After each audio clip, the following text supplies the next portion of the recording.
Let's get started. So we typically will have a small group of people, although we may get a few more to join us. I had a couple of people reached out to me and said, I can't make it.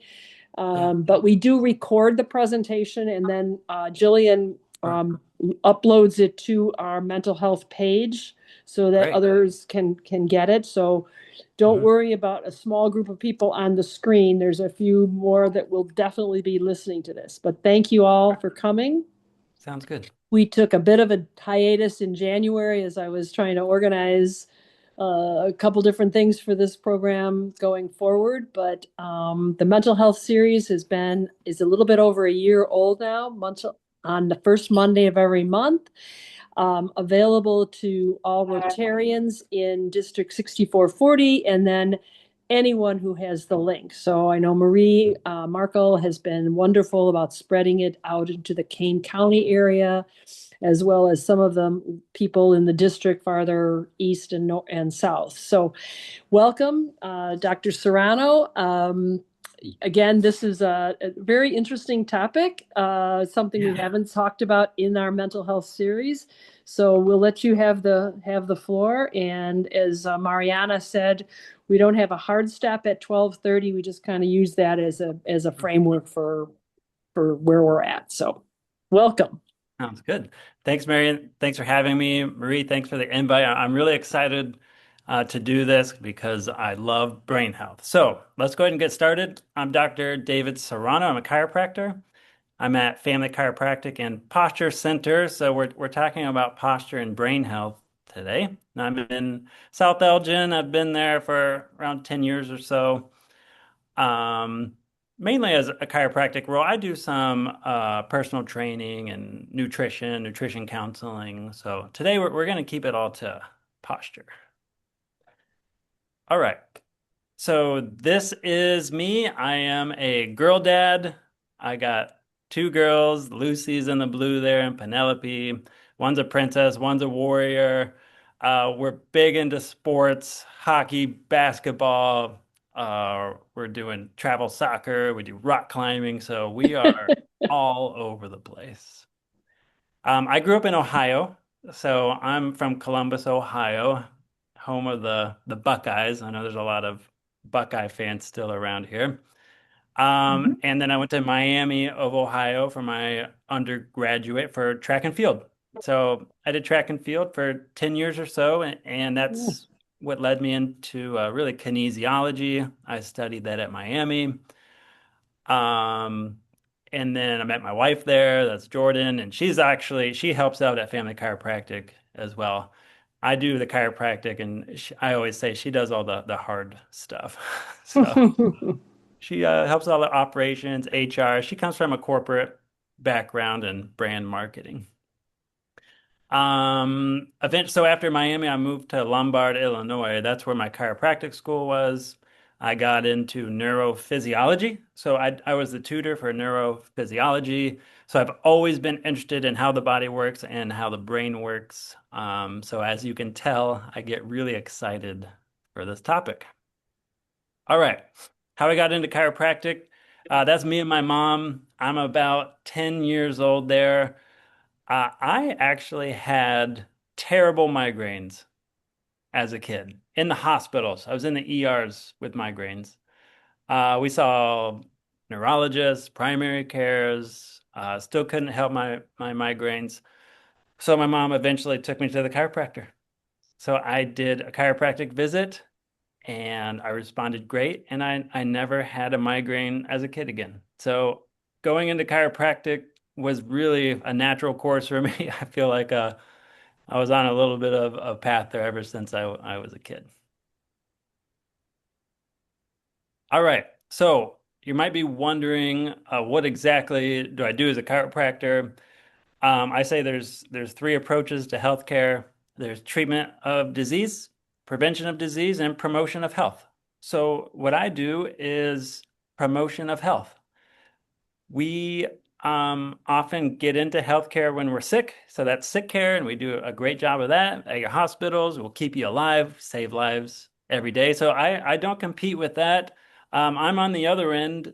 promoting health so that we can get the most use out of our bodies and optimize our health and, of course, prevent disease as well. So quick demonstration here. I want you, and it's okay, I can see a couple of you, but I want everybody to raise their arm as high as they can. Go ahead, put your arm up, raise it as high as you can. There you go. Keep it there for 1 second. Now what I want you to do is raise your hand even higher. Good job. I'm willing to bet everybody was able to get a little bit higher. Go ahead, you can put your arms down now. I'm Mm. willing to bet you were able to go a little bit higher, even though I asked you, first of all, put your hand up as high as you can, right? So that's really a good analogy of what I like to do. I like to keep healthy people even healthier and get the most out of our systems so we can get the most function and live as long as we're genetically able to with the most quality of life. So, next slide. Wellness. So piggybacking off of that, I'm talking about wellness. So I'm going to stay away from the clinical side of mental health today. I'm assuming you've gotten this on the clinical side quite a bit already. Depression, anxiety, these are mood disorders, definitely plaguing the world right now. Neurodegenerative diseases, that's Alzheimer's disease, Parkinson's. I do see people with these issues, but when I see them, I talk about optimizing their systems so that I can provide the best healing environment possible, even if I'm not clinically treating these diseases. So that's what wellness is.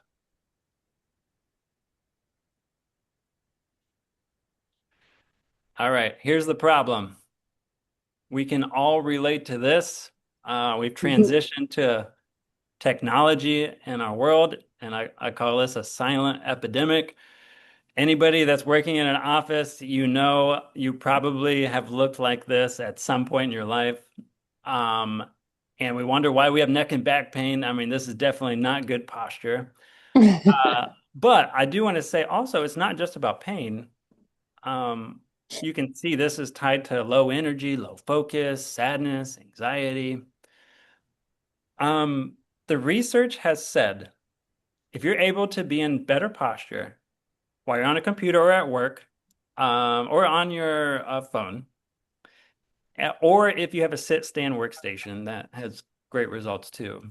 You actually get a 6.5% boost in productivity. Now, 6.5%, that doesn't seem like a whole lot, but if you compound that over a year, we're talking 24 extra days of productivity.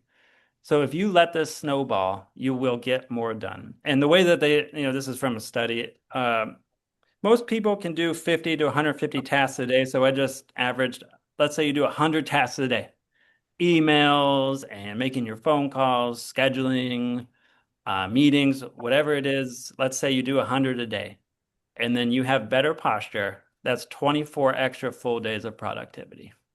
So I know I do this presentation also for HR managers like me to come in and talk about productivity. And I do that through posture. Hmm. All right. Stress. Does everybody have stress in their life? We Yeah. all got stress, whether you acknowledge it or not, right? Um, so stress comes from, I like to bucket stress into three categories: our thoughts, toxins, and traumas. So that's the three T's of stress. So we have, and you can see each pathway is going to the brain here. So we have your thoughts. That's how you think, and maybe you have a counselor and they're helping you with maybe cognitive behavioral therapy if you have some mental health issues. There's toxins. So this is your nutrition, mostly. And all of the toxins that come through our food, air, and water can have a chemical disruption on our mental health. What I'm going to focus today is on the trauma, and not just the macro traumas like car accidents and falls, but the micro traumas. When people come to see me and I look at the issues, that they have. I can tell them most of this is coming from our everyday habits, positions, and postures. So for this presentation, we're going to zero in on posture as our stressor. All right. That's my quote of the day. Stand tall and think clear. I'm going to prove to you that that is literal. Stand taller, have better posture, you can think clearer, and have more energy, focus, mental resilience. I'll tell you exactly how much of that you'll be reaping with better posture in a little bit. Quick outline.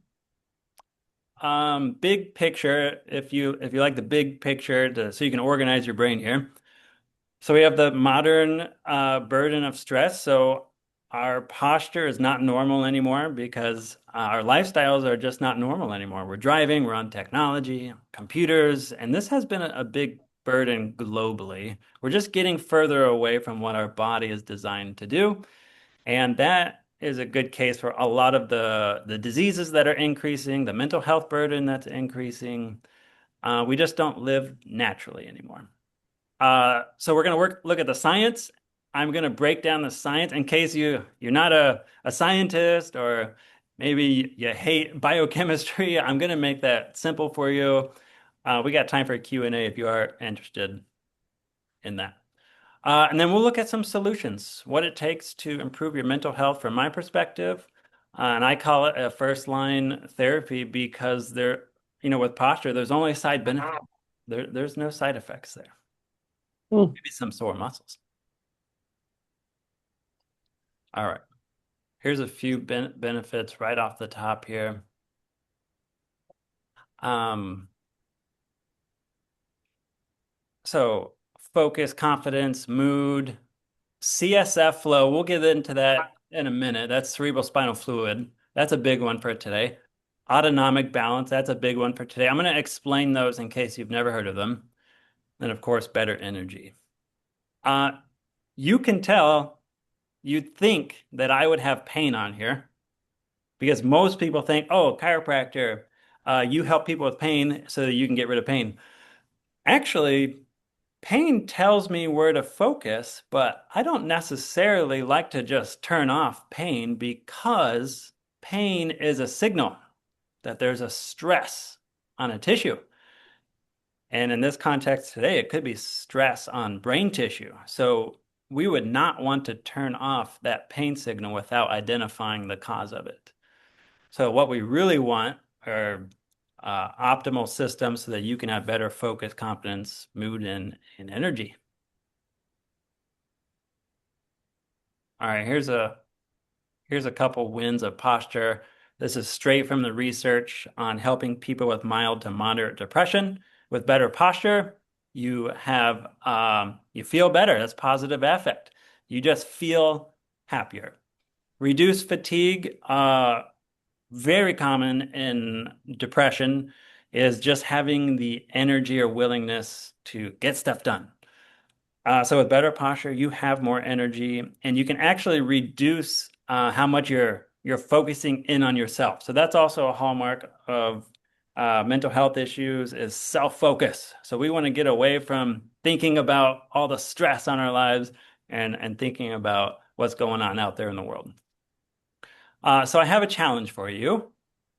Because happiness and posture are contagious, I want you to do this the next time somebody asks you. The next time somebody asks you, how are you doing? However your day went, I want you to tell them you're amazing. Watch what happens when you do this the rest of your life. And you might have had a really bad morning, but here's the thing. First of all, you're planting the seed of that thought in your own body. Second of all, that's contagious. Whoever you're talking to is, oh man, Marie is doing amazing today. I got to be amazing too. My next challenge, because posture is contagious, the next time you have a family dinner, I want you to sneak in the word posture. Just say it at the dinner table. And you watch. Everybody around the dinner table is going to stand up, or not stand up, but be in better posture and sit up straight.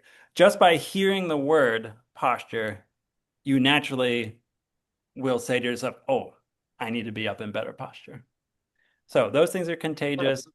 Try that the next time you can. Brain body loop. I need to tell you, this is going to sound crazy, but your brain and your body are connected. Literally.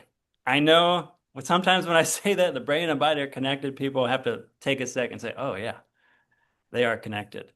Uh, it's This is my dad joke. I was really fighting the urge to say it's mind-boggling. That's the dad in me really I have to fight that a lot. But yes, mind-boggling. Your brain connects to the body, body's connected to the brain, and I like to think of a CEO and their company. So the brain is the CEO and the body is the rest of the company, the entire company. If the brain can't hear the body, if the CEO cannot hear the company, everything fails. If the company can't hear the CEO, again, there's failure. So this connection is a loop, it's a two-way street. And the same goes for brain health and body health. If you're not hearing the signals or the communication, things start to break down. All right. Anybody ever heard this before? The further forward your posture gets, the heavier your head feels. I don't know if you've seen that, but let's do a quick demonstration. I want everybody to sit up nice and straight and try and keep your ears right over your shoulder. This is where we want you, ears over the shoulder. You're going to have less tension here, and your brain is going to be in better balance because I'll be explaining why that happens in a minute. There's less tension on your neck as well. Now, what I want you to do is let your head go forward a few inches. You should be feeling a little bit of a stress on the base of your neck.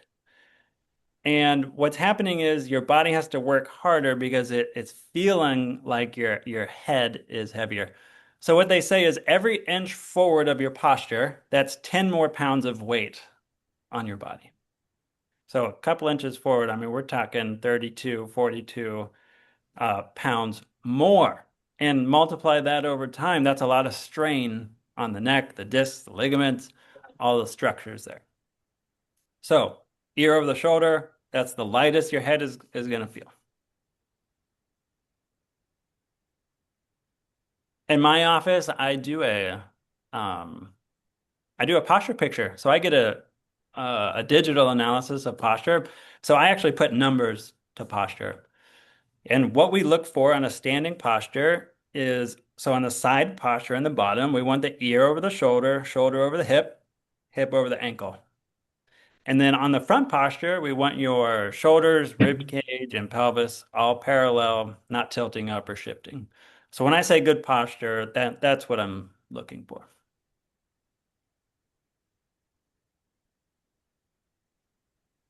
Okay, the rest of the presentation is all about this.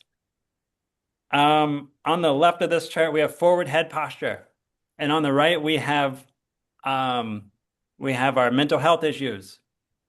And in the middle is why and how that happens. So I'm going to break these down as simply as I can with a few analogies. And we're going to go one at a time here. So first, let me tell you these analogies. In your neck, we have a garden hose, a washing machine, and power lines. The garden hose is your blood flow. The washing machine is fluid, cerebral spinal fluid. I'll talk about that in a minute. And the power lines are your nerves. When you're in better posture, the garden hose works better. Water can go out the other end. That's your blood flow. The power lines work better without breakdown. We want that light bulb on. And the washing machine, when you're in better posture, you actually clean up debris and toxins in your brain better. Blood flow. So I think everybody has played the trick on somebody. I used to do this to my mom, my poor mom. I tortured her.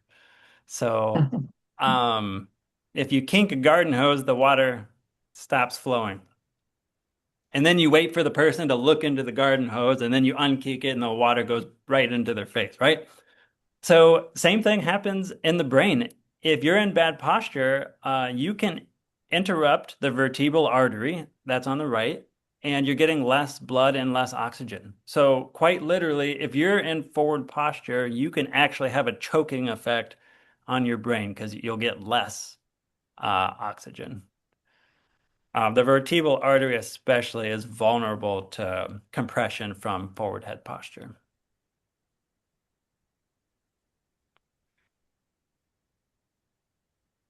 Here's another picture. You won't forget this the rest of the day. When you see somebody in bad posture, you're going to think of this garden hose right here. There's no water flowing out on the other end. Okay. The next part of our diagram is CSF flow.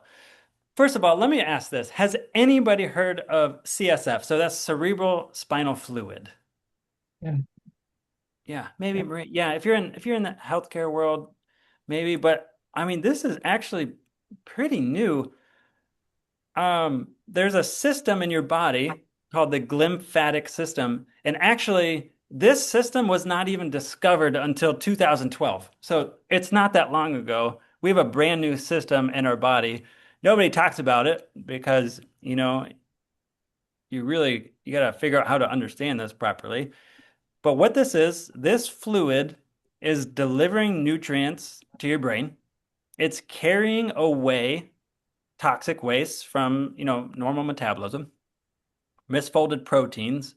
That's especially impl or tied to Alzheimer's disease. So you have misfolded proteins that accumulates on the nerves. So you get, your dementias and the cognitive abilities start declining in Alzheimer's disease. So if you're not circulating this fluid well, you have a hard time getting rid of, let's just say, waste from your brain, and it accumulates. So we have to get rid of it. So again, it's a fairly new system, but I think it's worth mentioning it as opposed to a glymphatic system or cerebral spinal fluid. Just remember, I like to call it the brain's washing machine or plumbing system. And here's the visual for you. If you don't clean your laundry, it gets dirty. If you don't clean your brain, now I hope you don't. You're going to be imagining your brain like this in bad posture. That's going to motivate you. But we don't want dirty laundry. We don't want dirty brain. And I don't know, I forget where I got this picture. I think AI drew it up for me. I guess they put broccoli in their spaghetti. Okay. Um, so altered nerve communication. This is the power lines. Um, it's real simple. When you have this tech neck, we call it, or downward or forward head posture, there's more tension on the nerves. And that's a two-way street, remember? So your brain has to communicate to the body, and the body has to communicate to the brain. If you interrupt that signaling, stress and breakdown occurs. So think of a light bulb. When you're in better posture, the wiring's better, light bulb's on.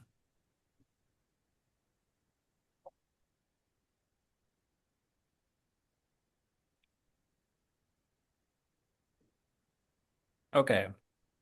Autonomic imbalance. This is a key one. Has anybody heard of the autonomic nervous system?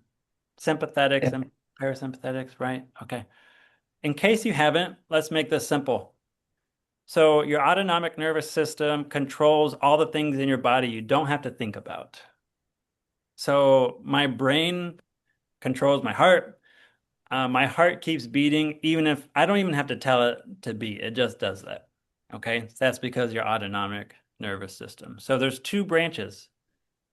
There's the sympathetic, that's your fight or flight, and parasympathetic, that's your rest, digest. That's what they taught in schools, but also that's when your healing and restoration is happening. You do not heal well if you're always in fight or flight mode. And this, especially, I'm seeing is one of the biggest burdens on the brains of our population is that we have overloaded this seesaw and we're what we call sympathetic dominant. So it's a sympathetic overload. We're always fight or flight and stress, which, sometimes you need that. So the lion here, if there's a lion in the room, your body is going to be ready to, you got to bolt it. You got to run out of there. Okay. So unfortunately, too many people are going through every day of their life with a lion in the room. So their sympathetic nervous system never gets turned off. And that's going to cause problems. The most obvious one is if you don't have enough parasympathetic activity, you're not digesting well. So people with high stress, they almost never digest very well. And healing will be delayed or slow. So if we go down that route, too much sympathetic, that's the overload, and that is going to put your body in an inflammatory state. So everybody knows about inflammation at this point, and that makes you susceptible to mental health issues, especially depression. So one more analogy on the autonomic nervous system is the brake the gas pedal and the brake. So your sympathetics, that's your gas pedal, is go, go, go, go, go. You're driving really fast, but eventually, if you never slow down, eventually you're going to crash and burn. So even though inflammation is a normal part of our body and we need it for our immune system and healing from acute injuries, if it's on all the time, it's a crash and burn situation. We need to pump the brakes, engage our parasympathetics so that we can do more healing and have better mental wellness. So later in the presentation, I'll show everybody how to engage their parasympathetics better. Okay, and then real quick, neurotransmitters, that's serotonin. That's the feel-good hormone. If you're in an inflammatory state, you simply cannot make as much serotonin. So tryptophan is amino acid, not to get too far in the biochemistry here, but when you're stressed, inflammatory state, the tryptophan has to go towards energy and not towards making serotonin, which a lot of that's made in the gut as well. Okay, the science. I just want to demonstrate this. So this is how we know that posture or forward head posture is creating stress in the brain. So they did a study, and you can see this is the real study here, but I'm going to go to the next slide. You can see there's more red on the FHP, that's forward head posture. Um, what's happening is the stress in the blood flow and nerves is creating gamma waves, and we can measure the gamma waves. So the more gamma waves, the more the sympathetics are turned on, which is going to lead to stress and inflammation. So I just wanted to demonstrate that because, this is clinical research here. And I want to stay on time here. I'm not going to, this is the biochemistry. If you love biochemistry, you can take a picture of that. But this is the biological cascade of how stress leads to sympathetic nervous system overload, which is going to increase inflammation, throw off our neurotransmitters. This slide is my favorite slide. But this is a lot of language that you got to have a biochemistry degree to really break this down. So I'm going to make this a little bit more simple. You have stress, that triggers a biological cascade, and then that gives you brain dysfunction. Simple as that. Okay, that was all the science I wanted to demonstrate. We talked about our analogies, the garden hose, washing machine, power lines. And to put it simply, if you're in bad posture, you feel sadder. That's really what it breaks down to. Uh, oh, by the way, poor posture is a diagnostic criteria for depression. So if you're seeing a counselor or a mental health expert, they will actually take note of your posture. Because if you are in bad posture, that goes right into one of your diagnostic criteria to be maybe diagnosed with like a major depressive episode or something like that. Okay, The washing machine. I want to come back to this. So we found out the research says your washing machine, the cerebrospinal fluid or lymphatics, it works best at nighttime. So you really need to focus on good sleep. That's when you are getting rid of the most waste from your brain. And I don't know if it's the chicken or the egg, but a lot of people with mental health issues or Alzheimer's disease, dementia, they often don't sleep as well. So, I mean, that becomes a little bit of a vicious cycle because when you're sleeping, especially on your side, you can clear waste from your brain better. So the recommendation if you want to optimize this system is side sleeping. And try, as a chiropractor, we always teach keep your spine neutral. So use the right pillow or cushion between your knees so that your spine's straight. One way that you can measure your nervous system, see how well it's balanced, is through technology. So we call this the HRV, heart rate variability. And does anybody actually look at this stat from their Apple Watch or Fitbit or Ring? Is anybody seeing this? It should be right next to heart rate, breathing rate, oxygen. There's a stat called HRV that I think people are skipping, but it's such an important stat. If you happen to be getting that stat, take note of it. The higher your HRV, the better your nervous system is balanced. The lower your HRV, the more sympathetic dominant you are. So as we just discussed earlier, we need those systems to be balanced. So take note of that stat. In case you're a visual person, there's the balances there. We do not want to be sympathetic dominant. That would be a low HRV. Okay, here's a test. Next time you get a chance to see how good your posture is, you should stand next to a wall and the backs of your legs, waist, and upper back should be on the wall. If you have a hard time touching your head to the wall, you're prone to forward head posture. And you really want to seek out ways to improve that. And I'll give you a couple tips here.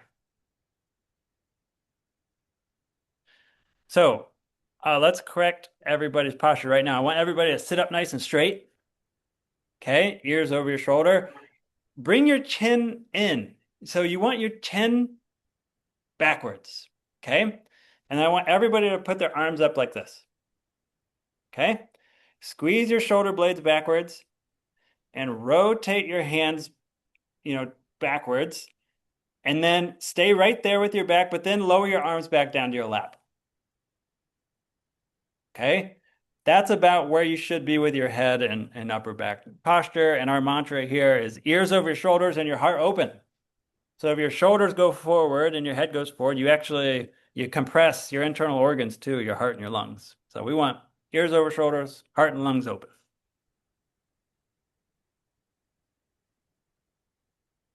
All right. Next demo. I think this is maybe my last slide here. The easiest way to get your parasympathetics so that you can balance your nerves again and improve your mental wellness is breathing techniques. So this is called box breathing. It's very common in yoga. You inhale for 4 seconds, hold for 4 seconds, exhale 4 seconds, hold another 4 seconds. Okay, so let's do this real quick. Everybody take a deep breath in. Inhale, 3, 2, 1. Now hold your breath. 3, 2, 1. Now let it out. Slow exhale. 3, 2, 1. And then one more hold. Hold your breath. 2, 1, and then breathe back in. That's called box breathing. It's a great way to reset your brain, get your nervous system back in balance, open up your lungs, get some oxygen. Here's the payoff. These numbers are not made up. Straight from the research here. When you're in better posture, you're going to reap these numbers. So 20 to 30% depression reduction, 30% anxiety decrease, 20% confidence boost, And really, what it really does well is positive memory recall, 87%. So some of these numbers, I mean, it doesn't seem like a whole lot, but that's a lot of people, everybody. And working on your posture is just too easy to skip, and the benefits are too hard to dismiss. So that's why I always say posture is one of the first things we should be working on. That's it. Thanks for listening to me, everybody. Any questions? I have a question. Being in the sympathetic um, sympathetic nerve system area Yeah, for too long, can that shorten lifespan? that's a good question. Lifespan, I don't know if I came across any numbers on lifespan. I don't wouldn't be able to give you a number on that. Only the years that you are living are going to be higher quality and better posture. I don't know if I could tag a number to lifespan. Okay. In your office, you have a chart that shows the a picture of the two systems, Yeah, sympathetic and parasympathetic, and that's pretty interesting to see what which area is affected by which one. sure. Yeah. And I know I didn't get into it too much. There's a couple examples here. Sympathetics make your heart beat faster, open up your eyes. Imagine you got the lion in the room. You need to escape. Parasympathetics, that's mainly your vagus nerve right off your brain, goes to all the internal organs for rest, digest, healing.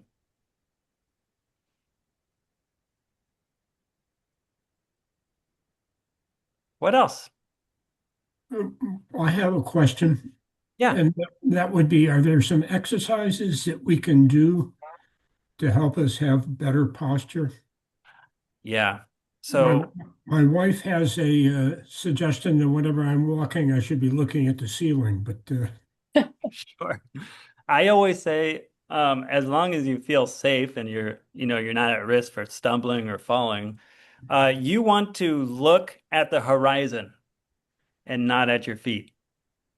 So I always say, look your destiny in the eye, look at your future where you want to go, and that'll typically keep you in better posture. An easy way is really to get up against a wall just like this and just practice getting your head back against the wall. The next best exercise is rows. So anything where you're pulling on the cable or bands, you want to be pulling and squeezing your shoulder blades together. Those are the top things right there. thank you. Of course. And then don't forget the chin tucks. You want to bring your chin in. I have a question. Yes. When I was, now that I'm retired, I have time to sit straight and to straighten myself and stuff. But I do remember that when I was working, Yeah. I was given, the tables were too high. The computer was on a high table. My chair was Yeah. too low, and the Sure. arms were, 8 hours lifting arms in order to type on a computer with a different monitor or different size. Um, Yeah. it was a pain in the neck. I mean, and a pain in the back, Literally. everything. Yep. I was coming home and not finding, a way to even get rid of that pain. So how do you manage, or what do you suggest for working people, Hmm. how to improve that? I mean, I had coworkers that ordered, those elevated computers. They were Yeah. typing standing up. Others, they had different type, but none of them actually solved the issue, of posture. Sure. And having to be in front of the computer for all that time, it was very painful. Yep. So first of all, it's not normal to be working in an office for 8, 10 hours. Some of the best things you can do, sit, stand, workstation, computer's got to be up. So when you're in good posture looking forward, that should meet the middle of your screen. And standing. So there's the study they did on why you should be standing every hour. They took a group of people that sat for the hour and a group of people that stood up for a couple minutes at the end of the hour. The group of people that did not stand up have measurable damage in their arteries. Measurable. That's 1 hour. Now, 8 to 10 hours a week, 40, 50, 60 hours a week over 30, 40-year careers, this is a lot of damage. But the group that could stand up once an hour for 2 to 3 minutes had none of the measurable damage. So that's also the key right there. How about sleeping? You mentioned that sleeping on the side is healthier, but is there a difference between sleeping on the left side or the right side? You should alternate if you can, assuming you don't have a CPAP machine. So they used to tell people left side if you have digestive issues, right side if you have heart issues. I've found that, just switching side to side is best. You really don't want to be still the whole night if you can help it. You can sleep on your back. Just keep in mind if you have a really thick pillow, that's going to put you into that forward head posture, and you'll be that way all night. So if you're going to be on your back, you either need a contour pillow, thin pillow, no pillow, ideally, and you want your knees propped up a little bit. More pillows. Pillows all over the place. Yep. Okay. Let me. I had a slide on pillows. Some people use a rib cage pillow. I don't know that that's necessary. This one. Oh, also, keep in mind you can start out sleeping in perfect position, but I mean you're going to move around a little bit.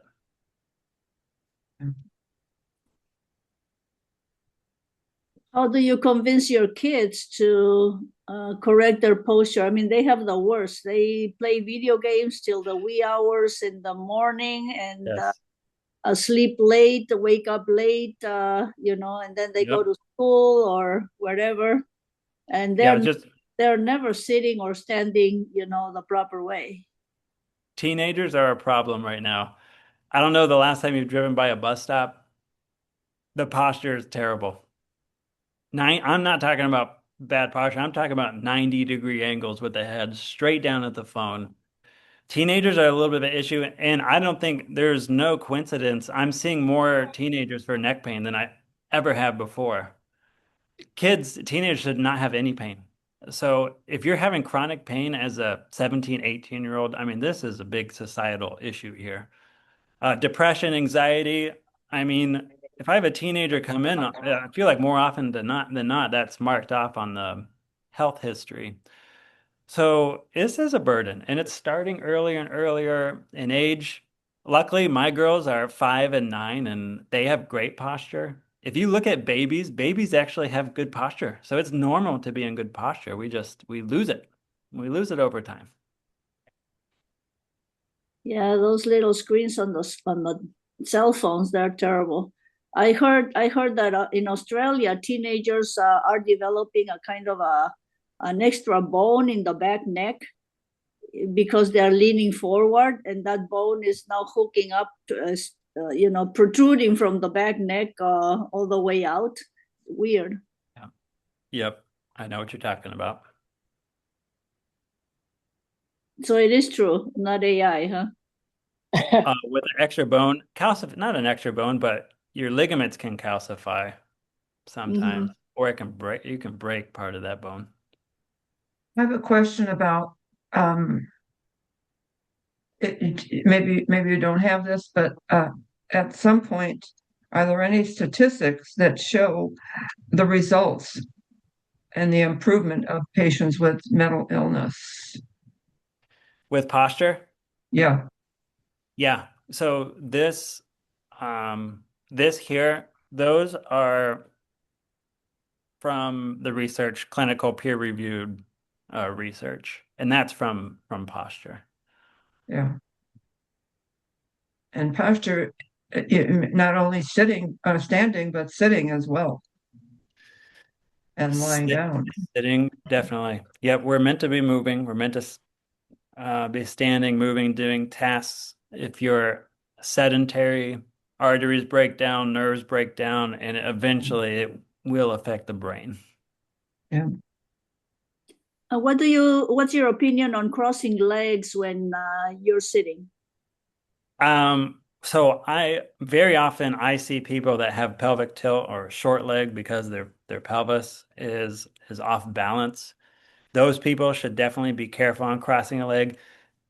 Yeah, you can do it. Just make sure that you're not doing the same position with the same leg crossed over all the time. Eventually, I will be able to, I can tell who crosses the same leg over all the time. It's very evident when I'm looking at a low back or a pelvis.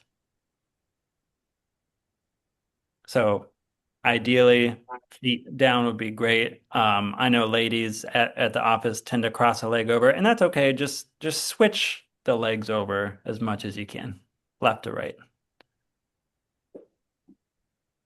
Dr. Serrano, you are a fount of information, and you've presented it in the most simplistic for those of us who are not biochem majors and I entertaining. tried. Yeah. Thank you. So really appreciate the time you've given us today. I've had a couple of people ask about the recording, and I hope that we all go home and lean against a wall to make sure that we're Yes. standing up straight. See where you're at. That's right. But thank you very much. And as you know, if you've been on the call before, Jillian will upload the recording to the district website, and I'm going to make sure that it's published, it's publicized that it's out there. So thank you Perfect. very much, and everyone have a great rest of your day. Standing straight. Yeah. Thanks again for having me, Mary. Thanks.